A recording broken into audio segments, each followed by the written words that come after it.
है AGT Live 24/7। आप सब देख रहे हैं AGT Live 24/7। ये होच्छे AGT Live 24/7।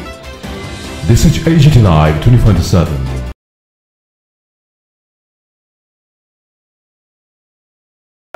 Launched in March 2024, and registration will be 44 women employees in the factory, and that fetches the award for highest women employment in the factory of the cause.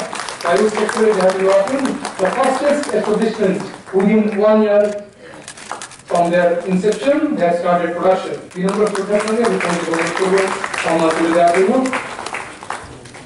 টিপটমি 1963 সালে যা যাত্রা শুরু করেছিল 60 বছর বেশি সময় ধরে আমাদের শিল্প ক্ষেত্রে এগিয়ে চলেছে IS 2017 মেসেজ ইনফ্রা ডেভেলপার্স পর্যন্ত তারা এসএসসি ব্লক ফিল করে।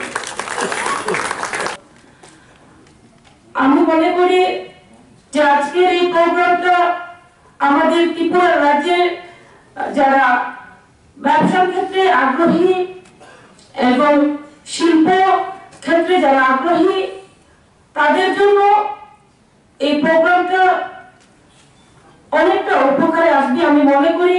কেননা আমরা চাই আমাদের কেন্দ্র সরকার এবং রাজ্য সরকার আমরা চাই কিভাবে আমাদের রাজ্যকে এবং আমাদের দেশকে এগিয়ে নিয়ে যেতে পারি সেই লক্ষ্যে আমাদের সরকার কাজ করে যাচ্ছে।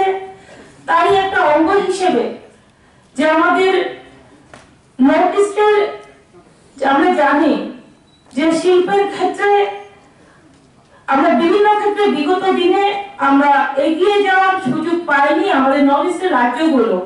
আজকে সেই সুযোগ আমরা পাচ্ছি। তো আজকে এই স্কিমের আওতায় আমি মনে করি যে যারা উদ্যোক্তা রয়েছেন শিল্পের ক্ষেত্রে আগ্রহী রয়েছেন তার মাধ্যমে অনেকে উপকৃত হবে।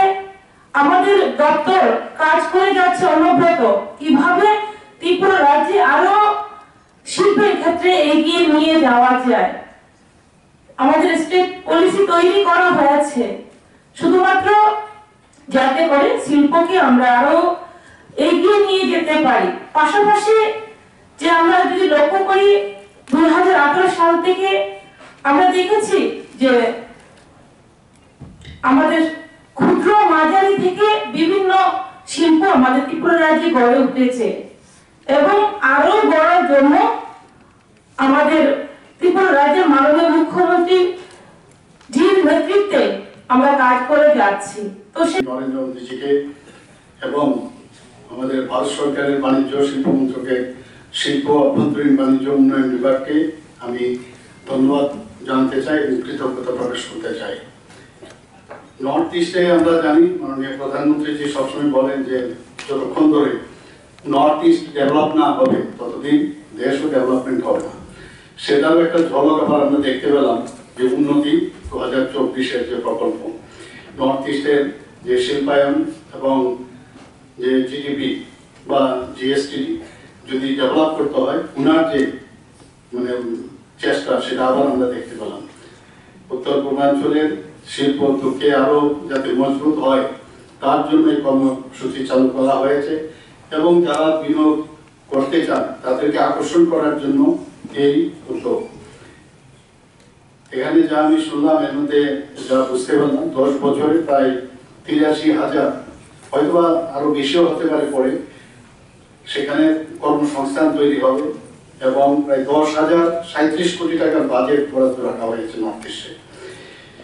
এবং এতে করে আমাদের যে নর্থ ইস্টের এবং আমাদের ত্রিপুরার মানুষের যারা মজবুত জীবন জীবিকা সৃষ্টি হবে এবং সেটা কিন্তু প্রতিফলিত নিশ্চিত যে আগামী দিন আমরা দেখতে পাবো। এতে করে এটা আমরা ম্যানুফ্যাকচারিং সেক্টর ইউনিটগুলো যে ন্যূনতম 1 কোটি টাকা যদি বিনিয়োগ করা যায় তাহলে এখানে ইনসেন্টিভ যে পাওয়া যাবে সেটাও এখানে আমাদের যিনি দিল্লি থেকে এসেছেন ডাইরেক্টর সাহেব উনিও এখানে উল্লেখ করেছেন। আমাদের ত্রিপুরা জোনকে বি ক্যাটাগরিতে রাখা হয়েছে তাতে করে আমাদের যে ইনসেন্টিভ পাওয়া যাবে তাতে করে আমাদের যে লোকাল যে উৎপাদিত যে পণ্যসমূহ সেগুলো কিন্তু একটা কম্পিটিটিভ মার্কেট কিন্তু সেটা তৈরি করার একটা দুর্দান্ত সুযোগ আমার মনে হয় এসছে। যারা সম্ভাব্য উদ্যোক্তা এবং বিনিয়োগকারীদের মধ্যে যে একটা সচেতনতা, সেই দিকে আমার মনে হয় এই উন্নতি 2024 এবং আজকের যে কর্মশালা খুবই দরকার।